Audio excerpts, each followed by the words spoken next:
Bienvenue à toi, dans cette vidéo on va voir comment bien exécuter tes répétitions à la poulie vis-à-vis pour faire de l'écarté pour les pecs. Alors pour commencer, moi ce que je peux te conseiller c'est de te placer avec un pied devant, un pied derrière, tu vois juste comme dans la vidéo, à largeur de hanche. Pourquoi un pied devant, un pied derrière? Tout simplement parce que moi ça me permet d'être plus stable et tu vas voir que ça va stabiliser tes hanches, donc toi aussi tu pourras être plus stable lors de ton exécution. Fais attention à avoir les poulies réglées de la même façon des deux côtés et que tu sois bien au milieu. Pour le placement des coudes, on essaie de les avoir à peu près au niveau des épaules. Là, tu vois, premier exemple, ils sont trop bas. Du coup, j'ai pas une ouverture thoracique qui est assez importante. Au contraire, s'ils sont trop hauts, j'aurai pas assez de puissance et je vais tout envoyer dans les épaules. Donc, ce que tu vas devoir faire, c'est mettre tes coudes légèrement à hauteur d'épaule. Tu peux les mettre très légèrement en dessous.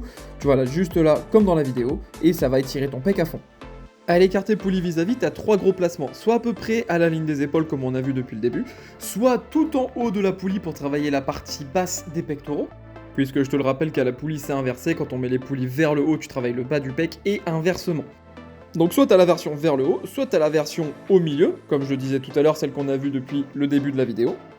Alors peu importe le placement de la poulie, au bas, au milieu, on va travailler l'ensemble du pec, c'est juste qu'on va mettre un focus supérieur, soit sur la partie haute ou sur la partie basse en fonction du placement de la poulie. Là tu vois la poulie est en bas, donc je vais travailler le haut des pecs et mettre un accent un petit peu plus important sur l'épaule, mais rien de bien méchant puisqu'ici on focus grandement le grand pectoral. Pour terminer, contrôle ta charge, ouvre la cage thoracique à fond et pour plus de conseils, n'hésite pas à t'abonner.